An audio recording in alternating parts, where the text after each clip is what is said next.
आम मानकर प्रार्थना श्रवणकारी प्रभु जीशु नाम रे समस्त को नमस्कार। Praise the Lord. आशा करें आप प्रिय मैंने आज आम शिखा प्रभु शिखाई प्रार्थना अर्थात स्वर्गस्थ प्रार्थना। ए भिडियो आपने पाइबे प्रभु कहीं प्रार्थना शिखाई आई प्रार्थना कौन ताहा माने आज शिखा। तो चलतु समय को डेरी न करी भिडियो को आरंभ करवा।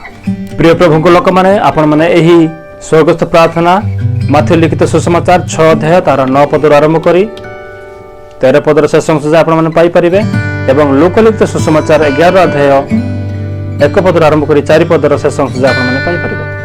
प्रिय प्रभु लोक मैंने प्रकृत में प्रार्थना क्या कह जाए, प्रार्थना कहले कौन?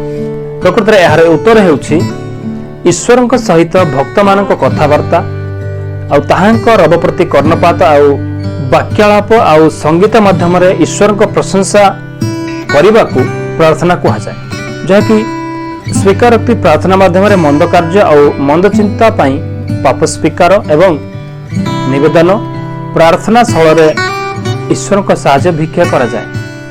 प्रिय प्रभु लोक मैंने जिहुदी लोक मैंने जो प्रार्थना करुले से ठिया ही प्रार्थना करुले, ठिया होकर हाथ उठे प्रार्थना करुले, जहाँकि सर्वसाधारण मध्य से भली प्रार्थना करुले, मंदिर एवं समाज गृह रे प्रार्थना करुले। जिहुदी लोक मैंने जो प्रार्थना करुले से मंदिर और समाज गृह से लोक को देखा बोलिक से हाथ उठाउले और प्रार्थना करुले। से अनेक समय आंठु माड़िकी प्रार्थना करुले, भूमिष्ठ प्रणाम करके प्रार्थना करुले।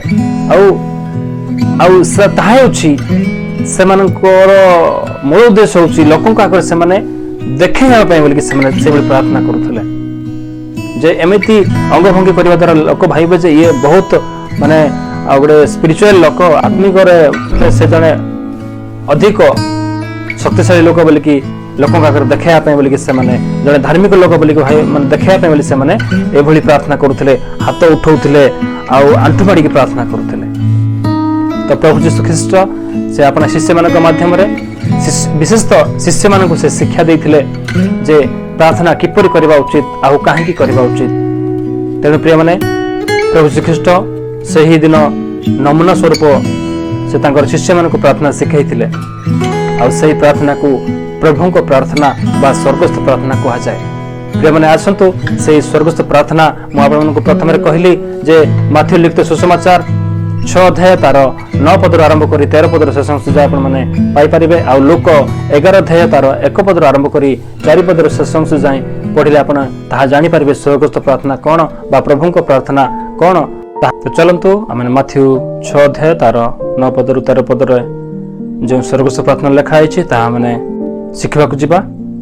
प्रथम 9 पदर लिखा जाए, हे आम मानकर स्वर्गस्थ पिता, तुम नाम पवित्र बोली मान्य हो, तुम्भर राज्य आसु, जेपरी स्वर्ग रे सेपरी पृथ्वी रे तुम्भर इच्छा सफल हेउ।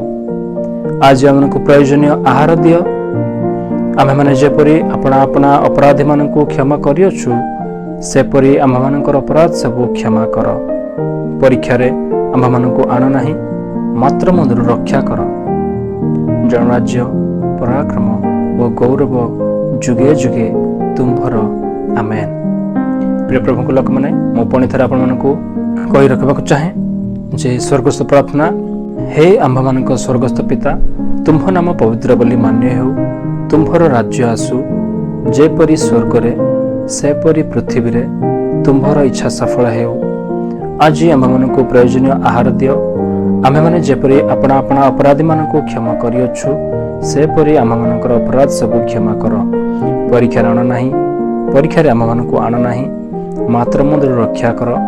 जनराज्य पराक्रम और गौरव जुगे जुगे तुम्भर आमेन।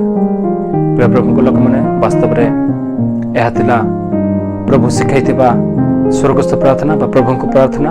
मु प्रथम आपण को कहली जे प्रभु यीशु ख्रीस्ट कहीं प्रार्थना शिखेले, कारण लोक मैंने अर्थात जिहुदी लोक मैंने लोक को देखा मत प्रार्थना करुले, से भूमिष्ठ हो ठिया हो आंठु माड़ी केवल जे लोक को संतुष्ट करने लोक को देखाई प्रार्थना करुले, किंतु वास्तव में यह प्रार्थना कर शैली बा माध्यम अटे।